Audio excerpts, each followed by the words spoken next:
Nós vamos dar continuidade, então, à meditação que estamos fazendo. Convido a abrirem suas Bíblias em Tiago, capítulo 3. Tiago, capítulo 3. Eu vou fazer a leitura do verso 1 ao verso 12. Mas hoje vamos analisar e meditarmos apenas no verso 1 e 2. Mas eu vou ler do verso 1 ao verso 12. Diz assim a palavra de Deus. Meus irmãos, não vos torneis muitos de vós mestres, sabendo que havemos de receber maior juízo, porque todos tropeçamos em muitas coisas. Se alguém não tropeça no falar, é perfeito varão, capaz de refrear também todo o corpo. Ora, se pomos freios na boca dos cavalos para nos obedecerem, também lhes dirigimos o corpo inteiro. Observai igualmente os navios que, sendo tão grandes e batidos de rijos ventos, por um pequeníssimo leme são dirigidos para onde queira o impulso do timoneiro. Assim também a língua, pequeno órgão, se gaba de grandes coisas.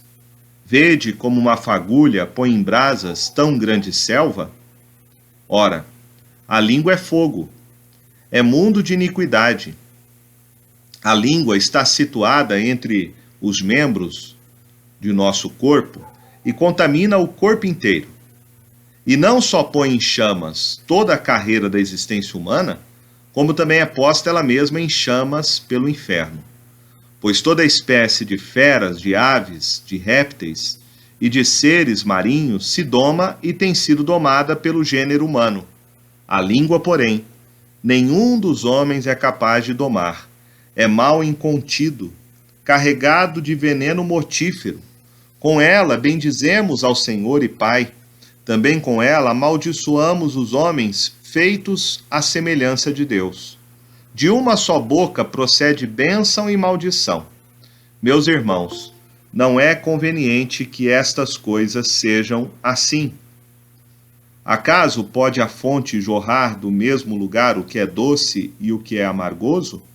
Acaso, meus irmãos, pode a figueira produzir azeitonas ou a videira figos? Tampouco fonte de água salgada pode dar água doce. A língua identifica quem nós somos de uma forma única. Do mesmo modo que o médico avalia a saúde física pela língua, também podemos medir a nossa saúde espiritual também por ela. O mau uso da língua, sem dúvida, é a maneira mais fácil de pecar. Há alguns pecados que uma pessoa não consegue fazer sozinha, simplesmente porque ela não tem oportunidade para fazer, como, por exemplo, cometer o pecado do furto. Mas não há limites para o que se pode fazer com o uso da língua. Nas Escrituras, a língua ela é descrita como um instrumento perverso, traiçoeiro, sujo, corrupto, lisonjeiro, maldizente, blasfemador, insensato, cheio de vanglória, ingratidão, xingamentos, beligerante, sensual e vil. E essa lista não é exaustiva. Não admira que Deus colocou a língua em uma gaiola por trás dos dentes, murado pela boca. Usando uma outra figura, alguém disse e observou que o fato da língua estar num lugar úmido significa que ela pode facilmente escapar. A língua é de grande preocupação e Tiago faz menção dela em cada capítulo da sua carta. E nesse texto, no capítulo 3, do verso 1 ao 12, ele usa a língua fazendo uma avaliação da saúde espiritual do povo de Deus. Tiago, ele continua o seu teste de uma fé viva. E ele não tem dúvidas de que a autenticidade da fé de uma pessoa inevitavelmente será demonstrada através da sua língua, da sua fala. Tiago, ele aqui personifica a língua como um representante da depravação e miséria humana. A língua só produz o que vem do coração, de onde vem toda a origem do nosso pecado. Jesus disse: porque do coração procedem os maus pensamentos, homicídios, adultérios, prostituição, furtos, falsos testemunhos e difamações. Os cientistas afirmam que, uma vez que uma onda sonora é posta em movimento, ela continua sua jornada de maneira interminável, e que se tivéssemos instrumentos suficientes, sofisticados, cada onda sonora poderia ser capturada e reproduzida a qualquer momento. Se isso é verdade, cada palavra dita por qualquer pessoa que já viveu pode ser recuperada. Deus, é claro, ele não precisa desse instrumento. E Jesus disse, em Mateus capítulo 12, verso 36 e 37, claramente ele afirmou: toda palavra frívola que as pessoas disserem, hão de dar conta no dia do juízo, porque por tuas palavras será justificado e por tuas palavras será condenado.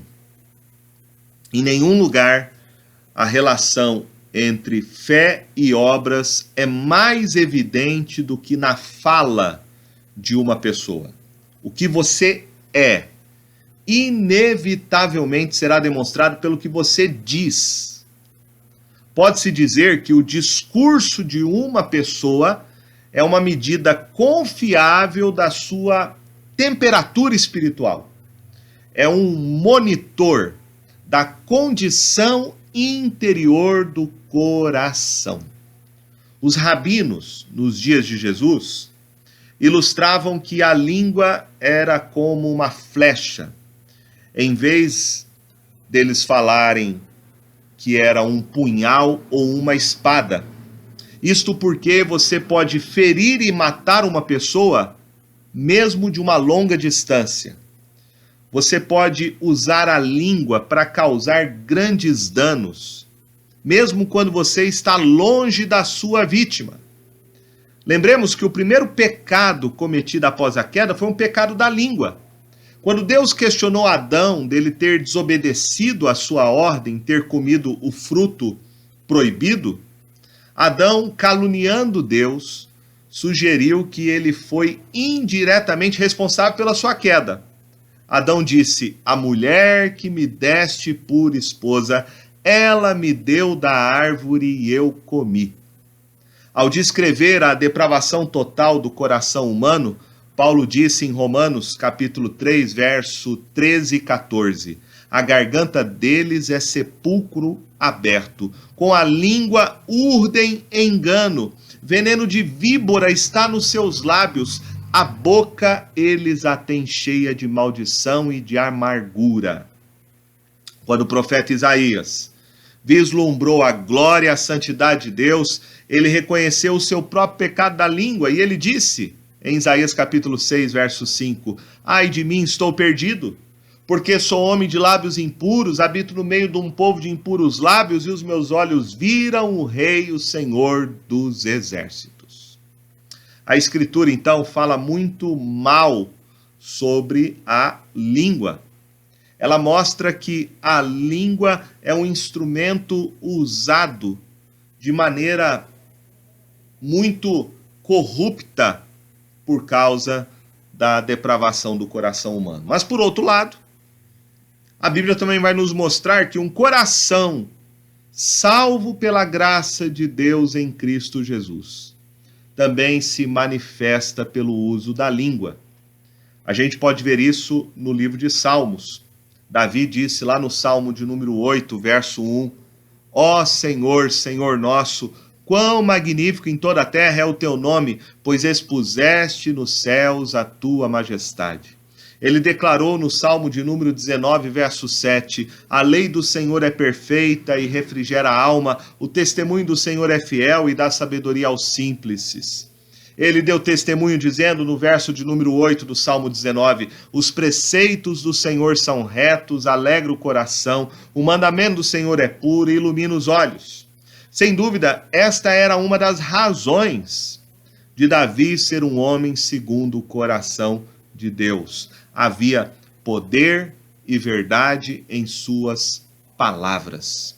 Ele disse no Salmo 35, verso 28, e a minha língua celebrará a tua justiça e o teu louvor todo o dia.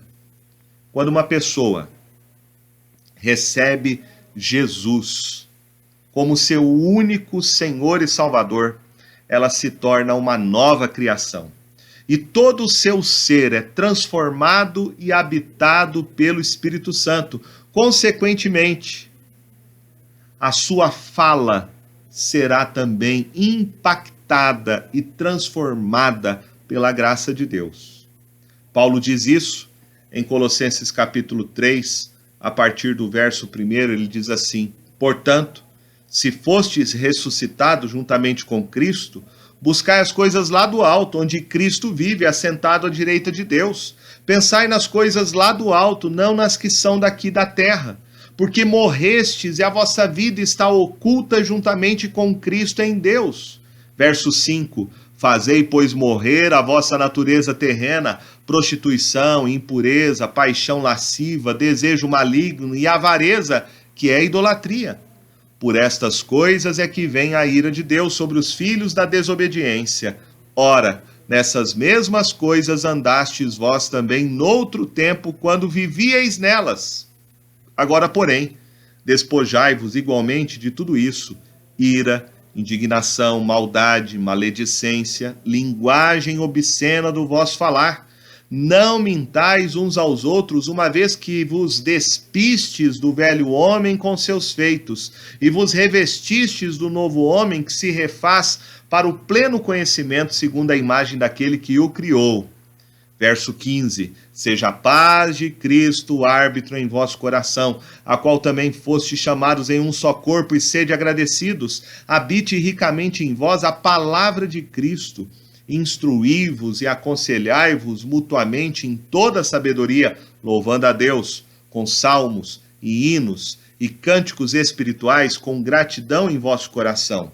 E tudo o que fizerdes, seja em palavra, seja em ação, fazei em nome do Senhor Jesus, dando por ele graças a Deus Pai. Fica claro que alguém, então, que é transformado pela graça do Senhor Jesus, vai também produzir um comportamento transformado. E um novo comportamento transformado pela graça de Jesus envolve o novo discurso. Uma fala que corresponde a uma vida salva e santificada, que reflete a natureza santa daquele que nos deu uma nova vida. Aqui neste texto, Tiago menciona esta transformação da graça de Deus. Os verdadeiros crentes têm uma língua santificada. Sendo assim, eles devem manter uma língua santificada. A língua do cristão precisa ser o que Deus diz sobre ela. E nesse texto do capítulo 3, do verso 1 ao verso 12, Tiago nos oferece então 4 razões convincentes para controlar a língua. A primeira coisa que ele diz no verso 1 e 2 é uma advertência para não sermos condenados pela língua. Depois ele diz do verso 5 ao 8, do verso 3 ao verso 4, aliás, sobre o poder da língua de controlar a vida. O verso 5 ao 8 ele fala do poder destrutivo da língua. E do verso 9 ao 12 ele fala da incoerência no uso da língua. Então hoje nós veremos o verso 1 e 2, quando Tiago faz uma advertência para não sermos condenados pelo mau uso da língua. Tiago diz: meus irmãos, não vos torneis muito de vós mestres, sabendo que havemos de receber maior juízo, porque todos tropeçamos em muitas coisas. Se alguém não tropeça no falar, é perfeito varão, capaz de refrear também todo o corpo. Tiago faz uso aqui da palavra mestre, que era muitas vezes utilizado para se referir aos rabinos ou qualquer outra pessoa que exercia um papel de ensino formal ou de pregação pública durante os cultos, a reunião da igreja. O que sugere que Tiago aqui estava falando então do ministério de ensino da igreja, aqueles que estavam envolvidos em formalmente ensinar a palavra de Deus nas igrejas locais. Para compreendermos um pouco sobre isto, nós precisamos nos lembrar que os rabinos, eles eram mestres que gozavam de um grande prestígio e respeito dentro da cultura judaica.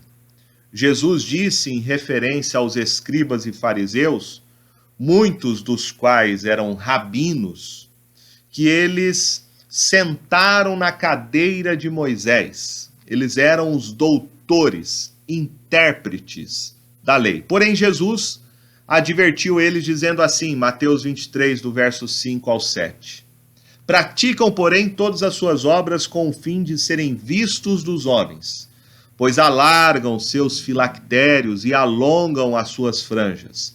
Amam o primeiro lugar nos banquetes e as primeiras cadeiras nas sinagogas, as saudações nas praças e os serem chamados mestres pelos homens. Em alguns círculos judaicos, os rabinos eram considerados, então, em alta conta, de maneira que uma pessoa tinha o dever para com o seu rabino. Era considerado o dever desta pessoa maior do que o dever que ela tinha com os seus próprios pais. Porque os seus pais somente trouxe a pessoa para a vida neste mundo, ao passo que o rabino conduziria a pessoa nesta vida para a vida do mundo vindouro. Existia então a tradição de que se os pais de um homem e seu rabino fossem capturados por um inimigo, o rabino deveria ser resgatado sempre em primeiro lugar. Por essas razões, a cultura na época de Jesus, era de uma valorização da figura do rabino, do mestre. Alguém poderia então desejar ser mestre por causa do prestígio que estava envolvido em torno da figura do rabino. Alguém poderia desejar ser mestre por causa tão somente do título e dos benefícios que esta posição poderia oferecer para a pessoa. Alguns entre aqueles a quem Tiago escreveu poderiam então ser levados por esses motivos e por isto desejavam tornar-se mestres, professores, mas sendo levados pelo motivo errado. O papel de ensinar não era algo apenas exclusivo dos rabinos. Além dos rabinos oficiais, qualquer judeu respeitado poderia também ter a oportunidade de falar numa sinagoga durante o culto público. Jesus, embora ele não fosse um rabino, tecnicamente falando, oficialmente, ele frequentemente lia a Escritura. E ele deu uma interpretação no dia de sábado. Pelo menos lá, uma vez está registrado isso na sua cidade de Nazaré. Da mesma forma, você vai ver Paulo e Barnabé, que também não eram rabinos oficialmente, frequentando e falando em sinagogas quando eles visitavam uma cidade. Então, aparentemente, era comum na igreja primitiva para um homem cristão maduro ele ter a oportunidade de falar no culto público. Paulo, o apóstolo Paulo mesmo, regulamenta sobre o uso da pregação pública na igreja de Corinto. Ele diz lá em 1 Coríntios, capítulo 14, verso 26, que fazei, pois, irmãos, quando vos reunis, um tem salmo, outro doutrina, este traz revelação, aquele outra língua e ainda outro interpretação. Seja tudo feito para edificação. Ao longo, então, de toda a história da igreja, nós vamos encontrar uma diversidade de pessoas capacitadas pelo Espírito Santo para desenvolver o ministério da palavra. O ministério do aconselhamento, do magistério da igreja, professores de escola dominical, líderes de estudo bíblicos, que não são ordenados publicamente para o ministério da palavra, mas que têm um papel e contribuição importantíssimo para a edificação da igreja de Cristo e o crescimento do reino de Deus. Quando Tiago diz, não vos torneis muito de vós mestres, Tiago não está desencorajando os crentes a deixarem de comunicar o conhecimento do evangelho. Tiago aqui não quer prejudicar nem desestimular aqueles que realmente foram chamados por Deus para se envolverem no ensino formal da palavra de Deus. Mas Tiago está advertindo que aqueles que creem que têm um chamado de Deus para o ministério da palavra, primeiramente devem testar a sua própria fé, para ter certeza que realmente são convertidos e salvos pelo Senhor Jesus e que estão realmente comprometidos em ensinar a palavra de Deus sem nenhuma vaidade pessoal. Lembremos que Tiago já havia dito no capítulo 1, no verso 26, se alguém supõe ser religioso, deixando de refrear a língua, antes enganando o próprio coração, a sua religião é vã. Então, se este princípio se aplica a todos da igreja, a todos os cristãos, quanto mais não se aplicará aos que estão envolvidos no ministério da pregação e do ensino da palavra de Deus, que estão diante do povo de Deus para interpretar e explicar a sua palavra. Quando Josué, ele se opôs, lá em Números, capítulo 11, verso 29, à profecia de Eldade e Medade, Moisés o repreendeu e lhe disse, tomara todo o povo do Senhor fosse profeta, que o Senhor lhes desse o seu espírito. Jesus também na grande comissão diz que todos os cristãos são chamados a fazer discípulos de todas as nações, batizando-os em nome do Pai, do Filho e do Espírito Santo, ensinando-os a guardar tudo o que vos tenho ordenado. Paulo disse em 1 Timóteo 3,1, fiel é a palavra, se alguém aspira ao episcopado, excelente obra almeja. E Paulo falou de si mesmo em 1 Coríntios capítulo 9, verso 16, ai de mim se eu não pregar o evangelho. O argumento então de Tiago aqui no texto é que nenhum crente deve começar qualquer forma de ensino da palavra de Deus sem ter primeiramente um senso de gravidade que está presente em exercer esta responsabilidade. Pecar com a língua quando está sozinho ou com uma ou duas outras pessoas é muito mal. Mas pecar com a língua em público, especialmente enquanto esta pessoa fala em nome de Deus, enquanto esta pessoa está pregando e ensinando o evangelho, é muito mais grave. Então Tiago está chamando a atenção para essa grande responsabilidade.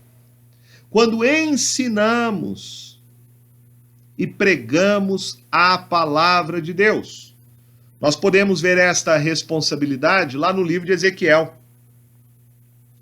O Senhor disse ao profeta: Filho do homem, eu te dei por atalaia sobre a casa de Israel. Da minha boca ouvirás a palavra e os avisarás da minha parte.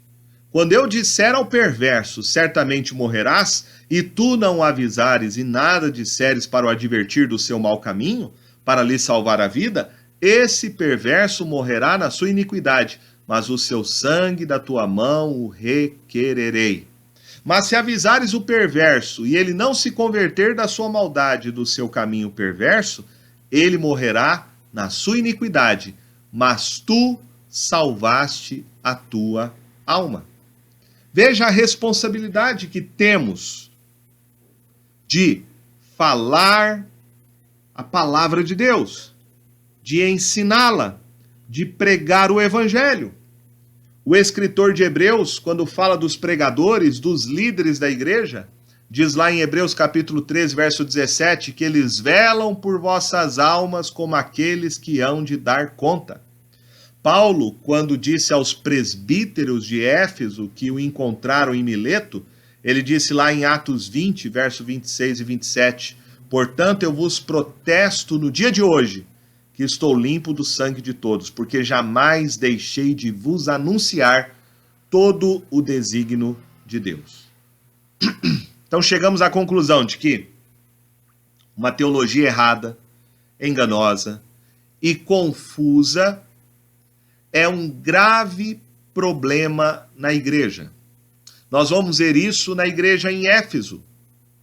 Quando Timóteo foi ministrar lá a palavra de Deus, Paulo escreveu para Timóteo e o aconselhou dizendo, está lá em 1 Timóteo capítulo 1, verso 3 em diante, quando eu estava de viagem rumo da Macedônia, te roguei permanecesses ainda em Éfeso para admoestares a certas pessoas, a fim de que não ensinem outra doutrina, nem se ocupem com fábulas e genealogias sem fim, que antes promovem discussões do que o serviço de Deus na fé. Ora, o intuito da presente admoestação visa ao amor que procede de coração puro e de consciência boa e de fé sem hipocrisia, desviando-se algumas pessoas dessas coisas, perderam-se em loquacidade frívola, pretendendo passar por mestres da lei, não compreendendo todavia nem o que dizem, nem os assuntos sobre os quais fazem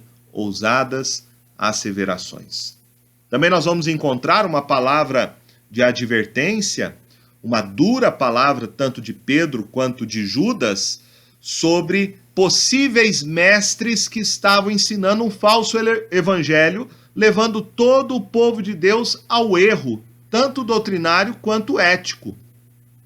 Pedro diz, lá na sua segunda carta, no capítulo 2, verso 1, assim como no meio do povo surgiram falsos profetas, assim também haverá entre vós falsos mestres, os quais introduzirão dissimuladamente heresias destruidoras, até o ponto de renegarem o soberano Senhor que os resgatou, trazendo sobre si mesmos repentina destruição, e muitos seguirão as suas práticas libertinas, e por causa deles será infamado o caminho da verdade. Também movidos por avareza, farão comércio de vós com palavras fictícias, para eles o juízo lavrado a longo tempo não tarda, e a sua destruição não dorme. Na carta de Judas, ele diz, a partir do verso 8, ora, estes da mesma sorte, quais sonhadores alucinados, não só contaminam a carne, como também rejeitam o governo e difamam autoridades superiores. Verso 10, estes, porém, quando a tudo que não entendem difamam, e quanto a tudo que compreendem por instinto natural, como brutos sem razão, até nessas coisas se corrompem. Verso 16.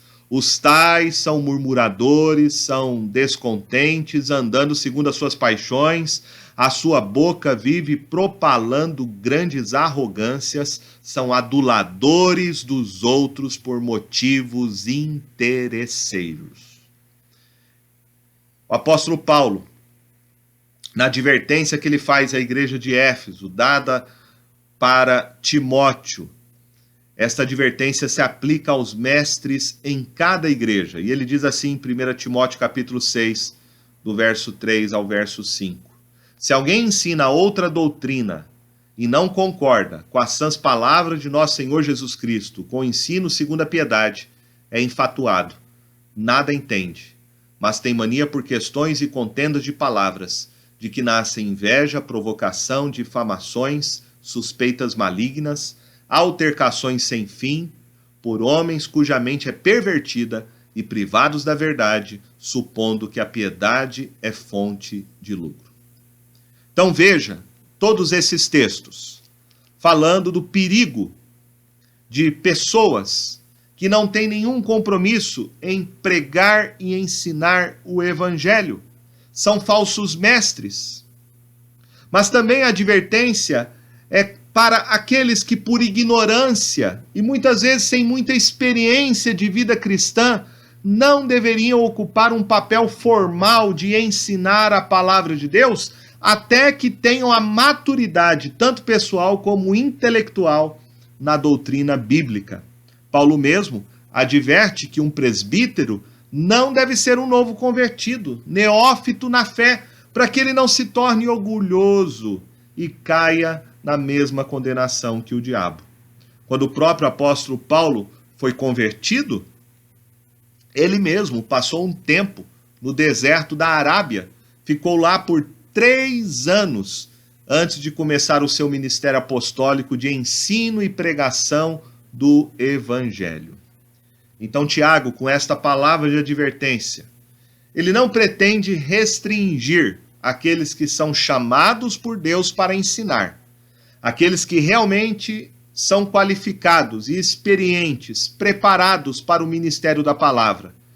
Mas ele adverte que todos que têm a oportunidade de ensinar, primeiramente precisam compreender a responsabilidade de ensinar e de pregar a palavra de Deus. É necessário ter convicção, clareza e compreensão quando nós estamos ensinando a palavra de Deus. Como Moisés, ele teve que fazer todos os esforços para ter certeza de que o que ele diz corresponde ao que o Senhor falou. Há uma experiência interessante do grande reformador escocês chamado John Knox, que foi o pai, do presbiterianismo, que diz que ele era tão consciente da responsabilidade de pregar e ensinar a palavra de Deus com fidelidade, que antes do seu primeiro sermão, ele chorou de uma forma tão descontrolada que ele teve que ser amparado no púlpito até que ele pudesse se recompor para poder pregar a palavra de Deus. Tiago aqui está advertindo, então, os crentes para se certificarem que o seu desejo de ensinar a palavra de Deus está verdadeiramente de acordo com a vontade do Senhor. E que isso não é movido, então, por um capricho pessoal, por uma vaidade. E a razão que ele nos dá está logo em seguida. Ele diz no verso 2, porque todos tropeçamos em muitas coisas. Se alguém não tropeça no falar, é perfeito varão, capaz de refrear também todo o corpo. Tiago aqui nos chama a atenção sobre o tropeço no falar. E ele se refere aqui aos vários pecados que podem ser cometidos com a língua.